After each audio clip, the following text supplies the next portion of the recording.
പ്രധാനമന്ത്രി നരേന്ദ്രമോദിയെ പ്രശംസിച്ചതിനെ ശശി തരൂർ എംപിയെ വിമർശിച്ച കോൺഗ്രസിനെതിരെ ബിജെപി. കുടുംബ താൽപര്യത്തിന് മുകളിൽ ദേശ താൽപര്യത്തിന് മുൻഗണന നൽകുന്ന നേതാക്കൾക്കെതിരെ കോൺഗ്രസ് ഫത്വ പുറപ്പെടുവിക്കുന്നതായി ബിജെപി വക്താവ് ഷെഹ്സാദ് പൂനവാല ആരോപിച്ചു. കോൺഗ്രസിനുള്ളിൽ ജനാധിപത്യമില്ലെന്നും ഷെഹ്സാദ് വിമർശിച്ചു.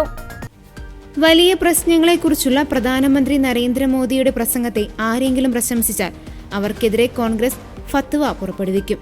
രാജ്യം മുഴുവൻ ജനാധിപത്യത്തെക്കുറിച്ച് സംസാരിക്കുന്ന കോൺഗ്രസിനുള്ളിൽ ജനാധിപത്യമില്ല എന്ന് ബിജെപി വക്താവ് ഷെഹ്സാദ് പൂനവാല പറഞ്ഞു.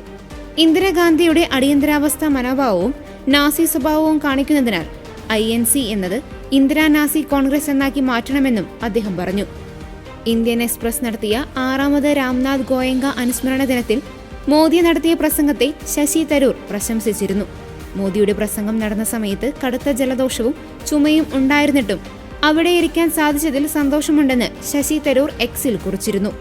കൊളോണിയലിസത്തിന് ശേഷമുള്ള മാനസികാവസ്ഥയിൽ നിന്ന് മുന്നോട്ടു പോകണമെന്ന് പ്രധാനമന്ത്രി വാദിച്ചു. ഇന്ത്യ വളർന്നുവരുന്ന വിപണി മാത്രമല്ല, മറിച്ച് ലോകമാതൃകയാണെന്ന് പ്രധാനമന്ത്രി പറഞ്ഞു. താൻ എല്ലായ്പ്പോഴും തെരഞ്ഞെടുപ്പ് മോഡിലാണെന്നാണ് ആരോപിക്കപ്പെടുന്നതെന്നും എന്നാൽ ജനങ്ങളുടെ പ്രശ്നങ്ങൾക്ക് പരിഹാരം കാണുന്നതിനായി താൻ വാസ്തവത്തിൽ ഇമോഷണൽ മോഡിയിലായിരുന്നുവെന്നും പ്രധാനമന്ത്രി പറഞ്ഞത് തുടങ്ങിയവയാണ് ശശി തരൂർ പങ്കുവച്ചത്. ശശി തരൂരിന്റെ എക്സ് പോസ്റ്റിന് പിന്നാലെ വിമർശനവുമായി കോൺഗ്രസ് നേതാക്കൾ രംഗത്തെത്തിയിരുന്നു. പ്രധാനമന്ത്രി പറഞ്ഞതിൽ നിന്നും പ്രശംസനീയമായിട്ടൊന്നും കണ്ടില്ലെന്ന് കോൺഗ്രസ് നേതാവ് സുപ്രിയ ശ്രീനേറ്റ് പ്രതികരിച്ചിരുന്നു. ശശി തരൂരിന് എങ്ങനെയാണ് ഈ പ്രസംഗം ഇഷ്ടപ്പെട്ടതെന്ന് മനസ്സിലാകുന്നില്ലെന്ന് സുപ്രിയ പറഞ്ഞു.